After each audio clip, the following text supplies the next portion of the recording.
My name is Madureira. I'm the managing partner of Uberbrands, the chair of SCIP Portugal, and a CI fellow. That means that I am an ambassador, a champion, a mentor, and an educator on the field of competitive intelligence. My experience has been on the executive of fast-moving consumer goods and also on advisory. So this means that I've been working in leadership roles in drinks and food, and also on consultancy on several industries. I've also made a stint on acceleration and also as a leader of nonprofits. For the last 10 years, I've been also doing keynote speaking and also teaching for several universities, as you can see on the bottom of the slide. Finally, I've been focusing on my PhD on this same subject, so the impact of the social consumer on the competitive intelligence model. My company is a strategic consultancy boutique called Uberbrands, and we aim to be the ways of management. Basically, what we try to do is to help our customers navigate the competitive environment through the provision of actionable insights, so they can actually develop and implement their strategies in a successful manner. So the idea is that this results in winning brands and events. We have four main areas of practice. So intelligence, strategy, growth, and innovation. And we normally tackle three types of problems for our customers. The first one is big data, or the excess of data or information overload. The second is the social consumer, which we will address in this talk. And finally, how we can make things simple for our customers. So we are addressing the increasing complexity in the competitive environment. The aim of this presentation is actually to open your mind through new ways to attract and engage consumers, namely the Generation Z. So the agenda will focus obviously on that. So we will see a little bit about characteristics, the behavior, and the consumption patterns of Generation Z. We will then turn our attention to the rules of engagement with this generation. And finally, how we can facilitate relevant brand interaction with this generation as well. So who is Generation Z, or also called the Zoomers? Generation Z is the generation of people that were born between mid-90s and early 10s. And one of the key milestones that characterizes this generation is the war on terror, and also the development or the advent of Web 2.0. As we can see here, each generation depends on the context in which the people were born. And that, of course, is going to influence both the behavior and the consumption patterns of that generation. When we talk about Generation Z, we see that this is basically, as I said before, characterized by the advent of Web 2.0, which basically means that the web gone from being mostly informational to going to be an interactive kind of a play field where consumers can actually kind of exchange messages and interact. And this is pretty much very much important when it comes to understanding this generation. So they are also characterized by the mobility and the multiple realities that they live in, by, as I said, the advent of social networks and how they interact into these social networks, and also for them to being digital natives. So they were born already with a digital kind of a ecosystem being developed. So they are kind of a very, very tech savvy. This, of course, as I said, is going to influence their behavior and their consumption, which we are going to see next in a little bit more detail. So if we think about the Generation Z behavior, we see that they are the true generation, meaning that across these four topics or these four characteristics, the main spur to consumption or the main common thread is actually the search for the truth, both personal and communal. As you can see, they have an indefined ID, or more, they have multiple identities, and they want to express their individual truth through these identities. They are also radically inclusive, meaning that they work in communities. They thrive in communities, and they are used to work and to live within communities. So they are also trying to connect through these different truths. Also, they have fewer confrontations and they practice much more dialogue. So they try to understand also the different truths about these communities. And finally, they live life in a very pragmatical way. So they also try to unveil the truth behind all things and behind all communities.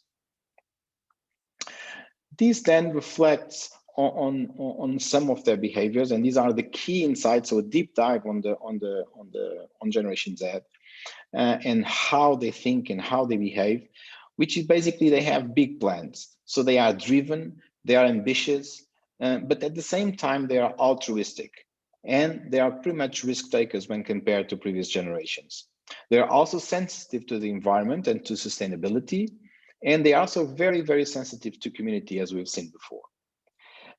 Being born on Web 2.0 and being kind of a digital natives, of course they are tech savvy, and they spend a lot of their time online, but they are also comfortable of actually unplugging themselves.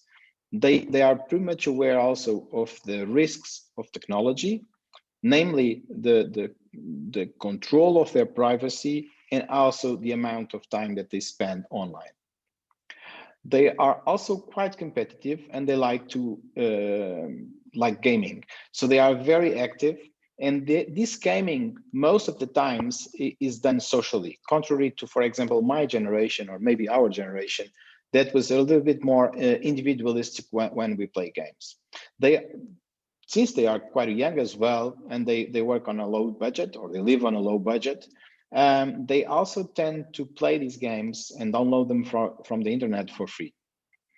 They are also social media masters, and the platform that they use the most is actually YouTube, with TikTok now appearing to be kind of a phenomenon.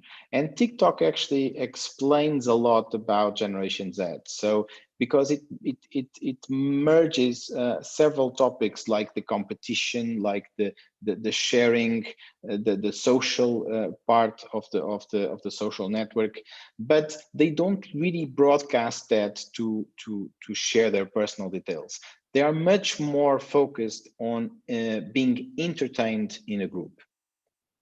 The final thing that it's really important to understand about Generation Z is that they feel quite misunderstood. That means that they don't see themselves represented in, for example, current advertising and current advertising from traditional brands. So one of the first things that we notice here is that it's a consumer brand divide. So brands are talking, but they are not being listened by the Generation Z.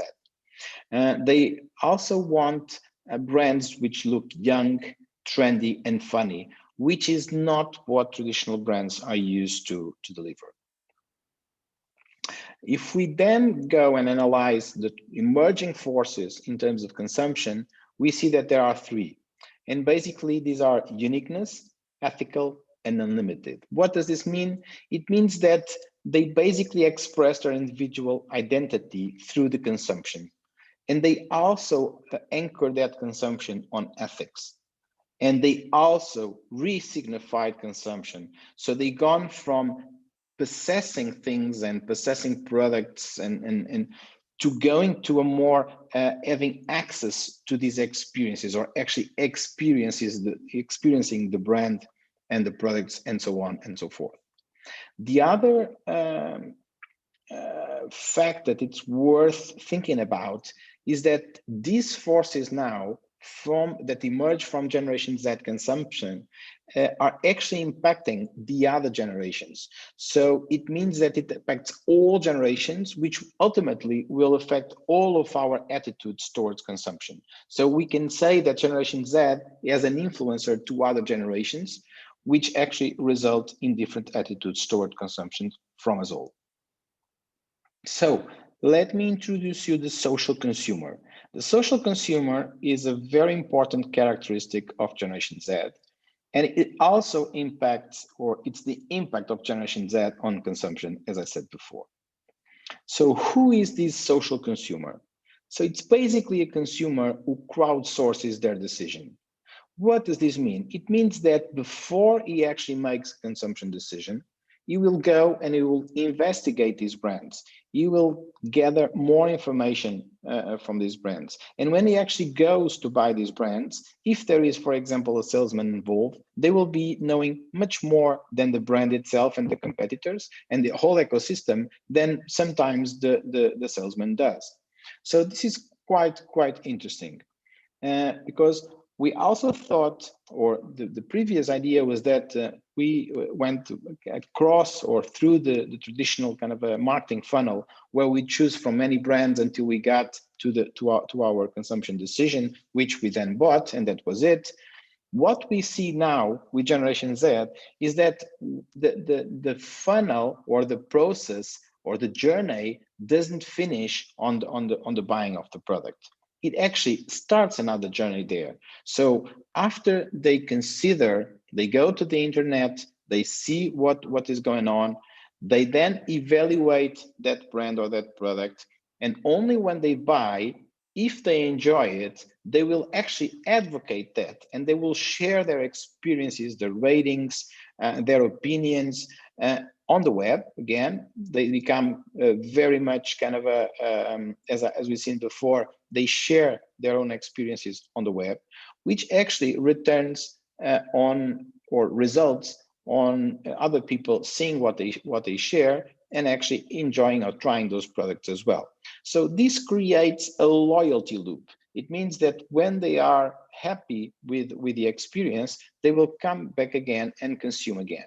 And if the experience is not good, then what happens is that they will just leave it, okay? And they will go out of this loyalty loop. So for this loyalty loop, it's really important for us to understand two things. The first thing is SMOT, and the second thing is UMOT. So these two phenomena are actually, the SMOT is the zero moment of truth. So it's basically before they even have contact to the brand, as we had before. So we went directly to the shop. Now, the first thing that they do is actually they search online. So SMOT was this acronym was invented by Google, and it was basically shared on a paper that they developed, and which means that before they even start considering buying a product, they actually go to the internet and they research it. And this is the first contact with a brand, which is pretty much before the first moment of truth that we had before, and which was the first contact with the brand. Okay, so then again, if they have a good experience, this will result in the ultimate moment of truth. So the ultimate moment of truth is when they will share whatever their experience was, and they will kind of translate these into discoverable content, which again, the new or the other social consumers will actually find. And when they find that, then they will also again create their first impressions, which again is a MOT. So this means that the UMOT of social consumer number one is actually then the SMOT of social consumer number two.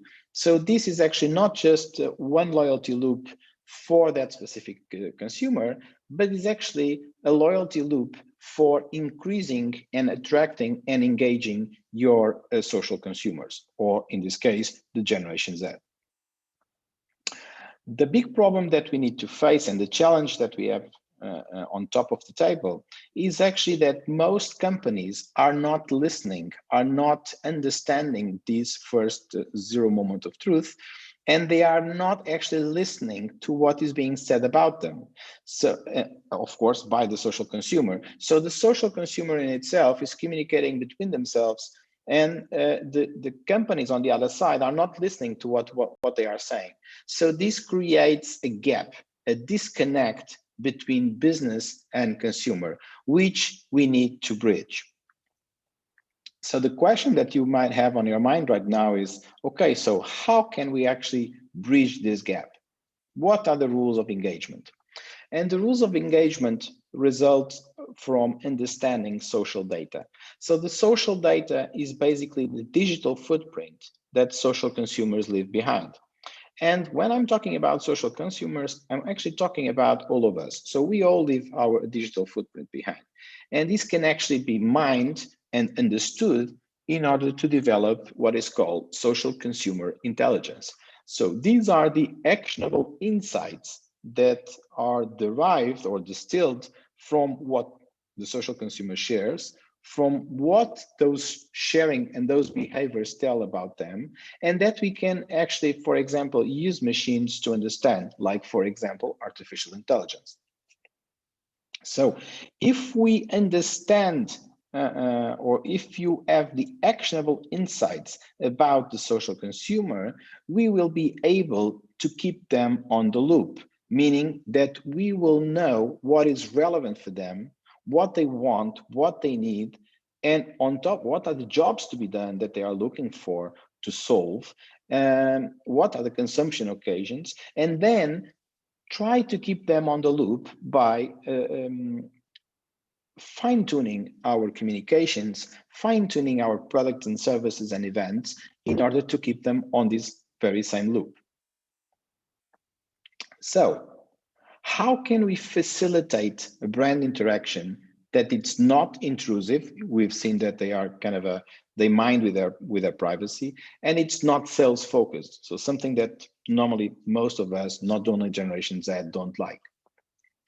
So the first thing we need to understand is the context, and not just the context, but the content as well. So what are they sharing, and what are they saying? What are they rating? What are their opinions, and in which context? So we need not only to understand what they are saying, but also in which context are they saying those things, in order for us to understand what they want. On our side, and when I say our side, the brand side, and the company side, and the product side, what we need to do is when we create messages, we also need to understand in which context they are going to be shared in order for them to be understood as they should. So let me show you a quick case study, because I thought this was the best way to actually to showcase this how we could attract and engage the Generation Z. And this is part of a conference that we developed as part of my kind of a previous life on acceleration. And as part of an accelerator, we had this international conference. So what we did was we tried to understand who were the tribes that were that we could identify through our Twitter base. So basically, we, through an artificial intelligence technique, we try to identify what were the different tribes. And we come up with several, as you see here, so at least 6.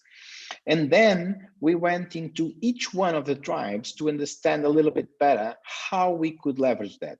So for example, in this tribe, which was the startup tribe, what we identified was a connector. So you see that kind of a big bubble there of Press Farm. So Press Farm is a platform, a portal about startups, and you see that pretty much everyone is connected to Press Farm. So what we did was we tried to leverage that, to leverage that ecosystem, that context, and let's talk to the startups. So what could be interesting for startups? So we tailored the message to that specific community and through that portal. So we actually kind of invited Press Farm to come and cover our event, but we also, for example, give them like tickets so they could run a contest and bring more startups with them. So this is a win-win situation where like kind of we are giving relevant content to Press Farm, which then shares relevant content with their startups, and they know the best way to do it. But we also getting in return further attendees to our conference. So another of the communities or tribes were the product management community, and you see here a different type of bubble. So this is what we call the mavens or thought leaders. So basically the person you go to when it comes to product management. So in this situation, we even find that this specific big bubble that you see here was one of our speakers. So what we said was, Ex-speaker, please let's move this forward. Let's use this. So, like, would you be? We would like to promote your talk, but since like your talk is very much important to the product management community, why don't you share it as well to your following and see how it goes? Of course, this resulted in a huge increase on the number of participants that we had, because we again were sharing the information that this specific keynote speaker would be in our conference, which again is relevant for the product management community. And the product management community responded by coming to our event. Another examples that you can do is actually leverage the hashtags. So again, the topics which are relevant to this specific conference. This is an example from another conference, but it actually makes the same point. And not just the hashtags, but also the mentions. So who mentions who and what mentions are important. Again, which topics, which people. For example, here you see the accounts which are actually connecting between themselves. And also, what are the relevant accounts? Again, you can leverage all that to get to the right people at the right time, in the right context, and without even being invasive, because basically what you're just doing is trying to communicate through relevant channels and not just kind of do a massive communication with no direction. One of the other things that we discovered, again, by the same type of analysis, were what were the brands and businesses that were that show some affinity with ours, or that were more relevant to our audience. And we discovered, for example, that these were the top accommodation brands and also the top airlines. So if we are going to do an event, we might as well connect with this ecosystem and leverage the full ecosystem. Also on top travel booking, and also on top travel. So these are just examples of how you can actually leverage the digital footprint that people leave behind, and especially Generation Z as digital and tech savvy, digital natives and tech savvy. So thank you very much for your time. I hope this was relevant to what you are trying to do in your business. These are my contacts. Please feel free to contact me afterwards, or whenever you think you need and I can help. I also call your attention that we will be addressing your questions next, and that you can see this talk on exceptional experiences afterwards for at least 2 weeks. So thank you very much for your time, and I'm looking forward to answer your questions. Thank you. Thank you, Luis, for this very insightful presentation. As you mentioned at the beginning of your presentation, we now have a couple of minutes, more precisely 8 minutes, to answer some of the questions. So please, everyone, submit your questions in the chat. If not, you can always contact Luis later on LinkedIn or so and continue the conversation. One of the questions that I have for you, Luis, is what do you mean with Zoomers or Generation Z being social consumers? And did I understand right that this is a behavior common to all generations? Great question. So actually, Generation Z, or Zoomers, as we like to call it, are driven by experiences, as we've seen. And they use these experiences to express themselves. So this is part of who they are and how they behave. This makes them share and consume the experiences of others as well. So we see that the SMOT and UMOT concepts that I presented earlier on. And this is a major feature on how you are able to crowdsource your decisions. So you actually you go and you see what other people are saying and so on. So this is basically how the social consumer behaves, and this is actually how the Generation Z also behaves, okay? So the social consumer characteristic of Generation Z is pretty much a main characteristic of all the generations. And COVID actually also accelerated a little bit that characteristic, that behavior. So this is highly relevant, as it allows organizations to target them, to engage them, and basically this is a characteristic behavior of both the Generation Z and the social consumer. So again, a common characteristic to all generations. We now have another question with Esmod. How do the Generation Z form impressions by getting beyond the paid ads and first page of the search engines? Okay, so great question again.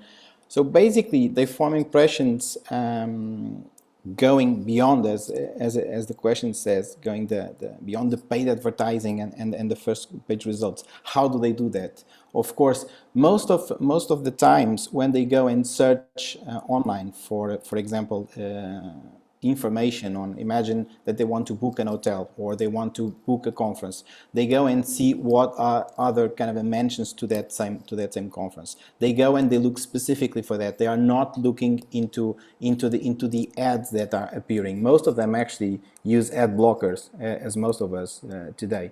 So that's why paid advertising sometimes don't work with these new generations. So what we need to do is we need to develop content. So content is really, really important, and that content must be based on the experiences. So again, going back to my presentation, you need to listen, you need to use social web listening in order to understand those experiences that they are going through or that they are seeking, that they use to express themselves, and then use those to build your own content strategy to be relevant for this Generation Z. So that's the only way, because they will not go and search through all kind of other pages. So that when they are looking, when they are kind of going into Google and search, they are being very specific. So sometimes they don't even need to go through after the first page. So they will go into the websites that actually kind of provide that information. So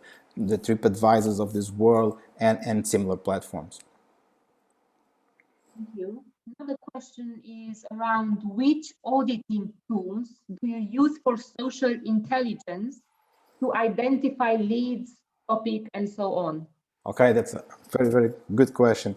So we are tool agnostic, meaning there are a huge amount of tools. You can go from Brand Watch, which is probably the most well-known, but you also have kind of a Sizomos, you have the Salesforce tool, you have Talkwalker, you have Digimind, you have lots of tools. So it's not that much about the tool you use, is about how you use that tool. So it's very important that you fine-tune. There are a huge amount of challenges when you use social listening. So it's basically almost an art form, because you really need to fine-tune the queries that you are using in order to find the relevant experiences that you then use for targeting the next generation of consumers.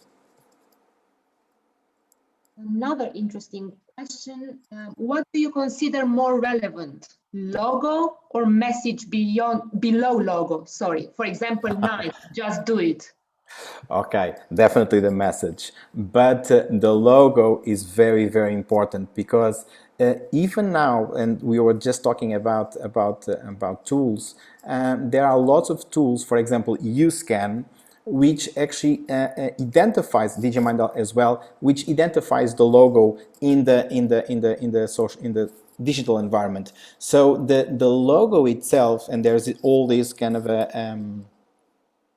theory about deconstructing the brand. So the brand is a set of elements that represent what you want to portray, let's call it. So like kind of either if it's the visual part, which is very important and very much important going forward, because people are kind of in information overload. So logo, it's always something very important for people to understand what they are experiencing.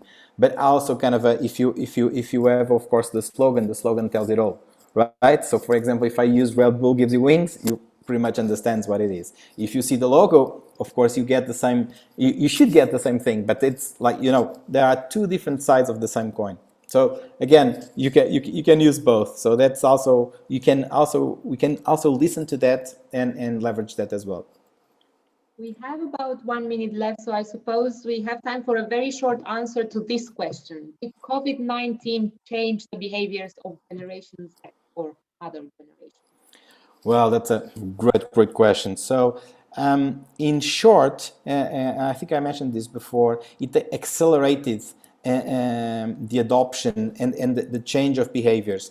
And namely, it made the generations come closer. So, for example, previous generations, which are not digital natives, they were pretty much forced to become digital because that was the only way that they had to experience the outside world.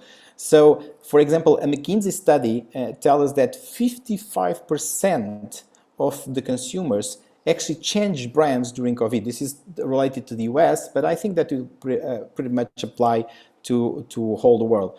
So again, we will see a lot of changes, and I think that changed and actually brought the generations together. So as a short answer. Thank you so much, Luis. I'm afraid that's all we had time for today. If any of you have more questions, please get in touch with Luis directly. He already had his contact details on the presentation. Happy to answer all your questions, and thank you very much, Irina, for your wonderful moderation. Thank you very much, and thank you very much for all the listeners' time. Thank you. Thank you, everyone, and goodbye. Bye-bye.